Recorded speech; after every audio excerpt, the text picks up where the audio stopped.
அவங்க ஒரு foreign company இந்தியாவில் வந்து இன்வெஸ்ட் பண்ணுறாங்கன்னா இந்தியன் கவர்மெண்ட் செட் பண்ணுற ரூல்ஸ்க்கு தான் ப்ளே பண்ணணும். சென்ட்ரல் கவர்மெண்ட்டுக்கு எலான் மஸ்க் ஒரு நெகோசியேஷன் போயிட்டு இருக்கும்போது இவங்க சென்ட்ரல் கவர்மெண்ட் பக்கம் நிற்காம எலான் மஸ்க் பக்கம் இவங்க நிற்கிறதே வந்துட்டு அது ஒரு பெரிய பிரச்சனையா இருக்கு.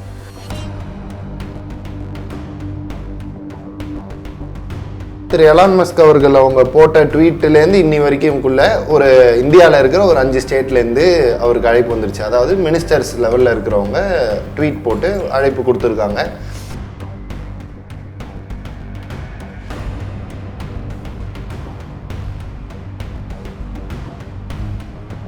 இந்தியன் கவர்மெண்ட் இந்த ரூலை ஏன் செட் பண்ணுறாங்க? இந்தியன் கவர்மெண்ட் கேட்குறது ஒரே விஷயம் தான், மேக் இன் இந்தியா வேணும்னு கேட்குறாங்க. நீ இந்தியாவில் வந்து தயாரி அப்படின்னு அவங்க வந்துட்டு சொல்கிறாங்க.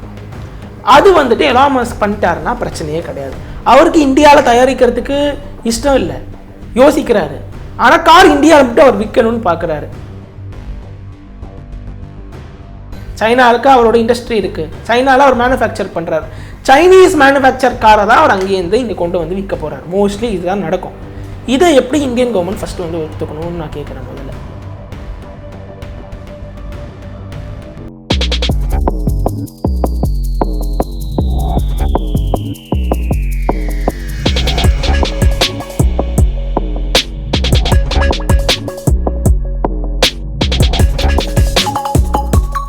வணக்கம் அனைவருக்கும். இன்றைய தேசிய சிறகுகளின் நிகழ்ச்சிக்கு உங்களை வரவேற்பது நான் சிவராம்.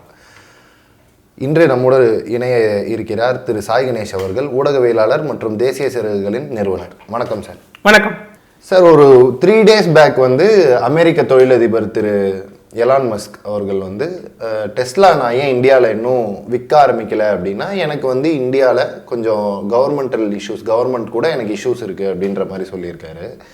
ஸோ இவர் என்ன ப்ராப்ளம், அவருக்கு கவர்மெண்ட்டோட என்ன ப்ராப்ளம்ஸ், டெஸ்லான்ற கம்பெனியும் சரி எலான் மஸ்க் என்ன ஃபேஸ் பண்ணுறாங்க இந்தியாவில் விற்கிறதுக்கு?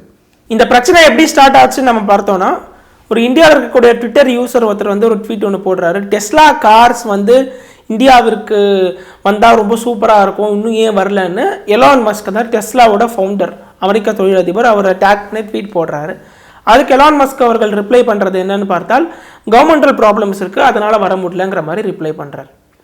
ஸோ இந்த கவர்மெண்டல் ப்ராப்ளம்ஸ் அப்படின்னு சொல்கிறது என்னன்னு நம்ம பார்த்தோன்னா, எலான் மஸ்க்கு வந்து இந்தியாவில் வந்து கார் தயாரிக்கணுங்கிற எண்ணம் கிடையாது. இந்தியாவுக்கு வரணுங்கிறது, கார் வந்து இங்கே வந்து தயாரிக்கிறது கிடையாது. அவர் சைனாவில் கார் தயாரிக்கிறாரு, யூஎஸில் ஆப்வியஸாக தயாரிப்பார். ஆனால் இந்தியாவில் அவர் தயாரிக்கணுங்கிற எண்ணம் கிடையாது. ஏன்னு நம்ம பார்த்தோன்னா, இந்தியாவில் தயாரித்து ஒரு சக்ஸஸ் ஆகுமா அப்படிங்கிற டவுட் வந்து அவருக்கு இருக்குது. ஏன்னா இந்தியாவில் இன்னும் எலக்ட்ரிக் கார்ஸ் அப்படிங்கிறது வந்து இன்னும் பெரிய லெவலில் இன்னும் வரல. 99.99% வந்துட்டு ரோட்டில் நம்ம பார்க்குறது பெட்ரோல் டீசல் கார்ஸ் தான் போயிட்டுருக்கு. ரெண்டாவது, இந்தியாவில் ஆல்ரெடி மார்க்கெட் பிளேயர்ஸ் வந்துட்டு இருக்கக்கூடிய மாருதி சுசுக்கியோ டாட்டாவோ இவங்களை பீட் பண்ணி வருதுங்கிறது ரொம்ப டஃப். அமெரிக்காவில் பெரிய கம்பெனியாக இருந்தாலும் ஃபோர்ட் வந்து இந்தியாவில் தயாரித்து ஃபெயில் ஆகி போன வருஷம் அவங்க ஃபேக்ட்ரியை மூடுறாங்கிற முடிவு எடுத்துட்டாங்கிறது நமக்கு எல்லாருக்குமே தெரியும். ஸோ இந்தியாவுக்கு வந்தால் சக்ஸஸ் வருமா, இந்தியா ஆல்ரெடி இருக்கக்கூடிய ஆட்டோமொபைல் கம்பெனிஸை வந்துட்டு இவரால் ஜெயிக்க முடியுமா அப்படிங்கிற டவுட் வந்து அவருக்கு ரொம்பவே இருக்குது. அதனால் அவர் என்ன யோசிக்கிறாருன்னா, இந்தியாவிற்கு முதல்ல வந்து காரை இம்போர்ட் பண்ணுவோம், இந்தியா கார்ஸ் அங்கேருந்து இம்போர்ட் பண்ணி அதை வந்து இந்தியாவில் விற்பாங்க. அதுக்கப்புறமா வந்து இங்கே டெஸ்லா ஷாப்ஸ், டெஸ்லா ஷோரூம்ஸ் இந்தியாவில் ஓப்பன் பண்ணுவோம். கார் நல்லா விற்பனை ஆச்சுன்னா இங்கே வந்து இது பண்ணிக்கலாம், நம்ம வந்து ஃபேக்ட்ரி போட்டுக்கலாம், மேனுஃபேக்சர் பண்ணலாம், அசம்பிள் பண்ணலாம் அப்படிங்கிற மாதிரி ஒரு தாட் ப்ராசஸில் அவர் வந்து இருக்கார். இந்தியாவுக்கு அவர் இம்போர்ட் பண்ணணும் இதெல்லாம் நினைக்கிறாருன்னு நான் சொன்னேன். இதில் வந்துட்டு என்ன பிரச்சனை இருக்குன்னா, அவர் இம்போர்ட் இன்றைக்கி பண்ணணுன்னா பண்ணலாம், ஒரு பிரச்சனையும் இல்லை. ஆனால் அவர் இம்போர்ட் பண்ணும்போது அதுக்கான டியூட்டி, எக்ஸைஸ் டியூட்டி வந்து அவர் கட்டி ஆகணும். அதாவது 60%லேருந்து 100% வரைக்கும் அவர் இம்போர்ட் பண்ணுறதுக்கான டியூட்டி வந்து அவர் கட்டணும். ஸோ அந்த காரோட காஸ்ட் வந்துட்டு இன்னும் வந்து ஏறும். இது வந்துட்டு ஃபாரின்லேருந்து இம்போர்ட் பண்ணுற கார்ஸ்க்கு இந்தியன் கவர்மெண்ட் போடுற இந்த டாக்ஸேஷன் தான் இந்த டியூட்டிஸ். ஸோ ஏன் இது போடுறாங்க நம்ம எடுத்து பார்த்தோன்னா, லோக்கலில் கார் மேனுஃபேக்சர் பண்ணிட்டு இருக்காங்க, அவங்களுக்கு ஒரு அட்வான்டேஜ் இருக்கணும்ல. ஸோ ஃபாரின்லேருந்து காரை வந்துட்டு இங்கே இம்போர்ட் பண்ணி அதை விற்றுட்டு அவங்க வந்து அங்கேருந்து இங்கே அவங்க எக்ஸ்போர்ட் பண்ணி நம்ம அதை இம்போர்ட் பண்ணி அந்த கம்பெனிஸ் வந்துட்டு நம்ம லோக்கல் கம்பெனிஸோட பெருசாக ஆகிடக்கூடாது இந்தியன் மார்க்கெட்டில் அப்படிங்கிற எண்ணம் வந்து இந்தியன் கவர்மெண்ட் கண்டிப்பாக உண்டு. எல்லா அரசருக்கும் இருக்கக்கூடிய எண்ணம் தான். இந்த லோக்கலில் மேனுஃபேக்சர் பண்ணுறவங்களை காப்பாற்றணும், அவங்களுக்கே செக்யூரிட்டி கொடுக்கணும் அப்படிங்கிறது தான் ஒரு அரசோட முக்கியமான நோக்கமாக இருக்கணும். அதனால தான் இந்த இம்போர்ட் டியூட்டியும் வந்துட்டு போட்டிருக்காங்க. ஆனால் இந்த இம்போர்ட் டியூட்டி வந்து டெஸ்லாவிற்கு, எலான் மஸ்க்கு பிரச்சனையாக இருக்குது. ஏன்னா இதனால் அவர் கார் இம்போர்ட் பண்ணால் காரோட காஸ்ட் அதிகமாகும், அதனால் சக்ஸஸ் வர்றதுக்கான வாய்ப்புகள் கம்மி. ஸோ அவர் என்ன சொல்கிறாரு, இந்தியன் கவர்மெண்ட் கிட்ட நீங்கள் இம்போர்ட் டியூட்டி எங்கள் காருக்கு போடக்கூடாது, நாங்கள் எலக்ட்ரிக் கார் மேனுஃபேக்சர் பண்ணுறோம், நீங்கள் இம்போர்ட் டியூட்டி போடக்கூடாது, நீங்கள் இம்போர்ட் டியூட்டி ஃபாரின் கார்ஸ்க்கு போடுறது it's not right, it's not good அப்படிங்கிற மாதிரி அவர் சொல்கிறார். அவர் பாயிண்ட் ஆஃப் வியூலேருந்து பார்த்தா அவர் வந்து அவர் கம்பெனி எப்படி வளர்க்கணும், அவர் கம்பெனியில் எப்படி காரை சீப்பாக விற்கணும் அப்படின்னு தான் வந்துட்டு அவர் பார்ப்பார். அந்த கண்ணோட்டத்தில் அவர் சொல்கிறார். ஆனால் இந்திய அரசு வந்து அவர் கம்பெனி வந்து வளர்ந்தான்னா இதானா இந்தியன் கவர்மெண்ட்டுக்கு எந்த பிரச்சனையும் கிடையாது. ஒரு ஃபாரின் கம்பெனி, அது இந்தியன் கம்பெனியாக இருந்தாலும் வேறேன்னு சொல்லலாம். நம்ம ஃபாரின் கம்பெனி வந்து அந்த கம்பெனி பெருசானான்னு, அந்த கம்பெனி கொலாப்ஸ் ஆனால் இவங்களுக்கு என்ன முக்கியம்னா லோக்கல் மேனுஃபேக்சர்ஸை பாதுகாக்கணும். எலக்ட்ரிக் வெஹிக்கிள்ஸ்க்கே நம்ம தெரியும் பட்ஜெட்டில் நிறைய கன்செஷன்ஸ்லாம் கொடுத்துருக்காங்க. இப்போ நிறைய பேர் எலக்ட்ரிக் வெஹிக்கிள் மேனுஃபேக்சர்லாம் இறங்கியிருக்காங்க. டாடா மோட்டார்ஸ் பண்ணுறாங்க, இப்போ எல்லாருமே இறங்க போகிறாங்க அதில். ஸோ எலக்ட்ரிக் வெஹிக்கிள்ஸோட அந்த ஒரு இந்தியன் ஸ்டோரிங்கிறது இந்தியாவில் மேனுஃபேக்சர் பண்ணுறதுல தான் இருக்கணும் அப்படிங்கிறது வந்துட்டு இந்தியன் கவர்மெண்ட்டோட எண்ணமாக இருக்குது. ஸோ அதனால் இவங்க பாயிண்ட் ஆஃப் வியூ அவர் பாயிண்ட் ஆஃப் வியூ ஒரு கொஞ்சம் டிஃபர் ஆகுது. இதை தான் வந்து அவர் கவர்மெண்டல் ப்ராப்ளம் அப்படின்னு சொல்கிறாரு. அவர் கவர்மெண்டல் ப்ராப்ளம்னு சொல்கிறது இங்கே வந்து தொழிற்சாலை ஆரம்பிக்கிறதுக்கு ஒரு இண்டஸ்ட்ரி ஆரம்பிக்கிறதுக்கு அதுக்கு நிறையா ப்ரொசீஜர்ஸ் இருக்குது, அந்த மாதிரி விஷயத்த சொல்லலை. ஏன்னா அவருக்கு இங்கே வந்து இண்டஸ்ட்ரி ஆரம்பிக்கணுங்கிற எண்ணமே அவருக்கு கிடையாது. அவரோட எண்ணம் வந்துட்டு அங்கேருந்து காரை வந்து இங்கே கொண்டு வரணும், அங்கே மேனுஃபேக்சர் பண்ணுற காரை, அதுக்கு இங்கே டியூட்டிஸ் இருக்குது, அதை தான் இவர் கவர்மெண்டல் ப்ராப்ளம் அப்படின்னு வந்துட்டு அவர் சொல்கிறாரு. இது இந்தியன் கவர்மெண்ட் வந்து இந்த டியூட்டிஸ் வச்சிருக்கிறதுங்கிறது ரொம்ப நியாயமான விஷயம்னு நான் சொல்லுவேன். எலான் மஸ்க் வந்து இந்தியாவிலேருந்து கார் வந்துட்டு இந்தியாவில் டெஸ்லா விற்கணும்னா அந்த காரை அவர் இங்கே வந்து மேனுஃபேக்சர் பண்ணுறது தான் ரைட்டாக இருக்கும். ஸோ நம்ம அடுத்து வந்து பார்த்தோம்னா திரு எலான் மஸ்க் அவர்கள் அவங்க போட்ட ட்வீட்லேருந்து இன்னி வரைக்கும்குள்ள ஒரு இந்தியாவில் இருக்கிற ஒரு 5 ஸ்டேட்லேருந்து அவருக்கு அழைப்பு வந்துருச்சு. அதாவது மினிஸ்டர்ஸ் லெவலில் இருக்கிறவங்க ட்வீட் போட்டு அழைப்பு கொடுத்துருக்காங்க.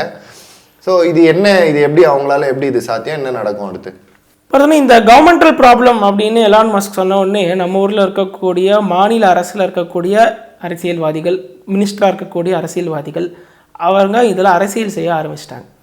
இது ஆரம்பித்தது யார் அப்படின்னு நம்ம பார்த்தால் தெலுங்கானாவில் இருக்கக்கூடிய கேடிஆர்னு சொல்லுவாங்க, கேடி ராமராவ். அவர் வந்து தெலுங்கானாவில் வந்து மினிஸ்ட்ரி ஆஃப் காமர்ஸ் அண்ட் இண்டஸ்ட்ரீஸாக இருக்கக்கூடியவர். அவர் ஒரு ட்வீட் போடுறாரு, என்னன்னு பார்ப்போம். Hey Elon, I am the industry and commerce minister of Telangana state in India. Will be happy to partner Tesla in working through challenges to set shop in India or Telangana. Our state is a champion in sustainability initiatives and a top-notch business destination in India அப்படின்னு போடுறேன். சரி, இதுக்கு ஒரு அடுத்தது வரேன்னா இப்போ Navjot Singh Sidhu Punjab Congress president. இப்போ அடுத்தது அவர் சிஎம்மா இல்லை பஞ்சாபில் இப்போ இருக்கக்கூடிய சன்னி சிஎம்மா, யார் சிஎம் கேண்டிடேட்டு அப்படின்லாம் வந்து போயிட்டுருக்கு. ரொம்ப ஒரு பவர்ஃபுல் போஸ்ட்டில் இருக்கக்கூடியவர். அவர் ட்வீட் போடுறாரு, I invite Elon Musk. Punjab model will create Ludhiana as hub for electric vehicles and battery industry with a time-bound single window clearance for investment that brings new technology to Punjab, create green jobs, walking path of environment preservation and sustainable development. சரி, இதுவும் இருக்கட்டும். நம்ம தமிழ்நாட்டிலேருந்து வந்துட்டார் நம்மளோட தங்கம் தென்னரசு. அவரும் வந்து ministry of industries state government, Thangam Thennarasu அவர்கள். அவர் என்ன ட்வீட் போடுறாரு, hi mister Elon Musk, I am from Tamil Nadu. Tamil Nadu account for 34% share in total plant investments for electric vehicles. இது இன்னும் சொல்ல போனால் 34% பிளான் பண்ணது இதுக்கு முன்னாடி இருந்த திரு எடப்பாடி பழனிசாமி அவர்களோட அரசாங்கம். சொல்லிக்கிறேன். Welcome to India's EV capital. Also Tamil Nadu is one of top 9 renewable energy markets in the world அப்படின்னு போட்டுரு. ஸோ என்ன இதே மாதிரி மகாராஷ்டிராலேருந்து ஒருத்தங்க போட்டிருக்காங்க, அதே மாதிரி வெஸ்ட் பெங்கால் இருக்கக்கூடிய இன்னொருத்தரும் போட்டிருக்கு. ஸோ என்ன இங்கே பிரச்சனைன்னு நம்ம பார்த்தோம்னால், இந்த ட்வீட் போடுறவங்க யாருக்குமே எலான் மஸ்க்குக்கும் இந்தியன் கவர்மெண்ட்டுக்கும் என்ன பிரச்சனைன்னு தெரியல. இது பிரச்சனைன்னு கூட சொல்ல முடியாது நம்மளால். ஒரு கம்பெனி வந்து இந்தியாவில் இன்வெஸ்ட் பண்ணுறாங்கன்னா கவர்மெண்ட் வைக்கிற டேர்ம்ஸில் தான் அவங்க வந்து இன்வெஸ்ட் பண்ண முடியும். ஒரு நெகோசியேஷன் நடக்கும், ஒரு டிஸ்கஷன் நடக்கும். அதை வந்துட்டு ஜென்ரலாகவே என்ன இந்த நெகோசியேஷன் எப்போ முடியும், ஒரு சின்ன ஒரு ப்ராப்ளம் மாதிரி தான் பார்ப்பாங்க. அதனால் பிரச்சனைன்னு சொல்லிட முடியாது நம்ம. ஸோ இது நார்மலாக நடக்கக்கூடிய இந்த டிஸ்கஷனில் வந்துட்டு என்ன நடக்குதுன்னு தெரியாது. ஒரு நியூஸ் எடுத்து படிச்சிருந்தாலே எலான் மஸ்க்குக்கும் இந்தியன் கவர்மெண்ட்டுக்கும் என்ன பிரச்சனைங்கிறது தெரிஞ்சிருக்கும். அவர் வந்து நான் முன்னாடியே சொன்ன மாதிரி இங்கே இண்டஸ்ட்ரி செட் பண்ணணுங்கிறது அவரோட எலான் மஸ்கோட எண்ணமே கிடையாது. ஆனால் இவங்க என்ன சொல்கிறாங்க, இங்கே இண்டஸ்ட்ரி செட் பண்ண, ஏதோ வந்து சென்ட்ரல் கவர்மெண்ட் வந்து இண்டஸ்ட்ரி இங்கே செட் பண்ணக்கூடாதுன்னு சொன்ன மாதிரியும் இவங்க வந்து கூப்பிடுற மாதிரியும் சென்ட்ரல் கவர்மெண்ட் என்ன சொல்கிறாங்கன்னா, நீ காரை இங்கே இம்போர்ட் பண்ணனா நான் 100% இம்போர்ட் டியூட்டி போடுவேன், ஆனால் நீங்கள் பார்ட்ஸை மட்டும் இம்போர்ட் பண்ணுங்கள், இங்கே வந்து அசம்பிள் பண்ணு, நான் உனக்கு டேக்ஸ் ஃப்ரீ தரேன், 0% தரேன் அப்படின்னு இந்தியன் கவர்மெண்ட் சொல்கிறாங்க. இந்தியன் கவர்மெண்ட்டே நீங்கள் இங்கே வந்து இன்வெஸ்ட் பண்ணுன்னு தான் கூப்பிடுறாங்க. அதுக்கு தான் எலான் மஸ்க் ஒத்துக்க மாட்டேங்கிறாரு.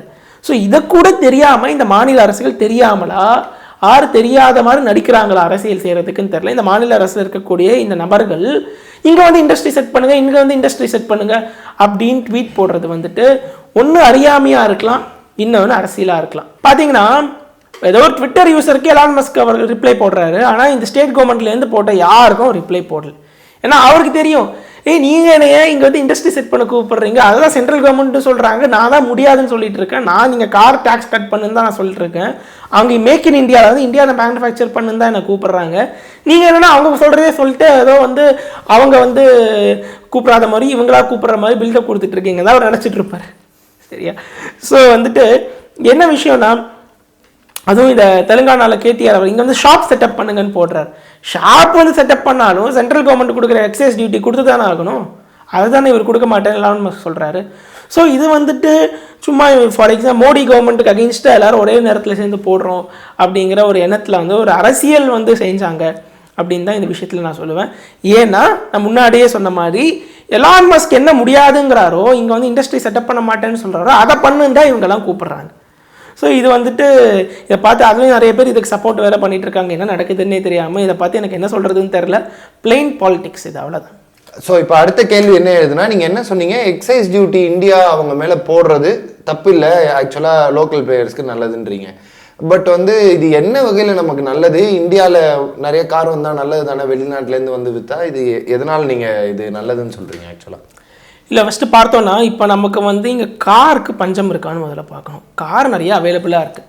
கார் சேல்ஸ் வந்து கடைசி 2-3 வருஷத்தில் ஆட்டோமொபைல் கொஞ்சம் 2019 கொஞ்சம் டவுனில் வேறு போயிட்டு இருந்தது. ஸோ வந்துட்டு இங்கே கார் வாங்குறதுக்கு கார் அவைலபிலிட்டியே இல்லை, டிமாண்ட் அதிகமாக இருக்குது, சப்ளை கம்மியாக இருக்குது, அந்த மாதிரி ஒரு சுச்சுவேஷனில் இருக்குமா? அதனால் சப்ளை ஏற்றுறதுக்கு நம்ம ஃபாரின்லேருந்து கார் கொண்டு வரணும். அந்த மாதிரி சுச்சுவேஷன்லாம் இந்தியா கிடையவே கிடையாது. நிறைய லோக்கல் பிளேயர்ஸ் இருக்காங்க, மாருதி சுசுகி இருக்காங்க, டாடா மோட்டார் இருக்காங்க, எல்லாருமே மேனுஃபேக்சர் பண்ணுறாங்க, பயங்கர சேல்ஸும் ஓடுது. நல்ல ஒரு சக்ஸஸ்ஃபுல்லான கம்பெனிஸ் இதெல்லாம், இந்த கம்பெனிஸ்க்கெலாம் நல்லா சேல்ஸ் ஓடுது. ஸோ இவர்கள் இந்தியன் கன்சியூமரை வந்துட்டு சாட்டிஸ்ஃபையும் பண்ணுறாங்க. ஃபோர்டு மாதிரி கம்பெனியால் சாட்டிஸ்ஃபை பண்ண முடியல, அவங்களுக்கு வேணுங்கிற தேவை பண்ண முடியல. ஃபோர்ட் கார்ஸை நிறைய பேர் வாங்கவே இல்லை. ஆனால் டாடா மோட்டாரோ இல்லைனா மாருதி சுசுக்கியோ இந்த மாதிரி கார்ஸ்லாம் வந்து மக்களும் நிறைய பேர் வாங்குறாங்க. ஸோ இப்படி இருக்கும்போது எக்ஸ்ட்ராவாக இன்னொரு மாடல் கார் வந்து சப்ளை இன்க்ரீஸ் பண்ணணும், டிமாண்ட் அதிகமாக இருக்குது, அதனால் இன்னும் கொஞ்சம் கார் கொண்டு வரணும், அந்த மாதிரி நெசசிட்டி முதல்ல கிடையாது ஒன்று. ஸோ அதனால் அந்த கார் வர்றது அதனால் வரவே வேணாம்னு நான் சொல்ல வரல. டெஸ்லா கார் இந்தியாவிற்கு வரட்டும், தப்பு இல்லை. ஆனால் அவங்க வரும்போது அவங்க ஒரு ஃபாரின் கம்பெனி இந்தியாவில் வந்து இன்வெஸ்ட் பண்ணுறாங்கன்னா இந்தியன் கவர்மெண்ட் செட் பண்ணுற ரூல்ஸ்க்கு தான் ப்ளே பண்ணணும். அவர்களுக்கு வேணுங்கிற ரூல்ஸை கொண்டு வந்து இங்கே அவங்க ப்ளே பண்ணாங்கன்னா கொலோனியலிசமுக்கும் அதுக்கும் என்ன வித்தியாசம்? ஸோ இந்தியன் கவர்மெண்ட் என்ன செட் பண்ணுறாங்க அந்த ரூல்ஸில் தான் அவங்க வந்துட்டு ப்ளே பண்ணணும். அதனால் இந்தியன் கவர்மெண்ட் இந்த ரூலை ஏன் செட் பண்ணுறாங்க? இந்தியன் கவர்மெண்ட் கேட்குறது ஒரே விஷயம்தான், மேக் இன் இந்தியா வேணும்னு கேட்குறாங்க. நீ இந்தியாவில் வந்து தயாரி அப்படின்னு அவங்க வந்துட்டு சொல்கிறாங்க. அது வந்துட்டு எலான் மஸ்க் பண்ணிட்டாருன்னா பிரச்சனையே கிடையாது. அவருக்கு இந்தியாவில் தயாரிக்கிறதுக்கு இஷ்டம் இல்லை, யோசிக்கிறாரு. ஆனால் கார் இந்தியாவில் மட்டும் அவர் விற்கணும்னு பார்க்குறாரு.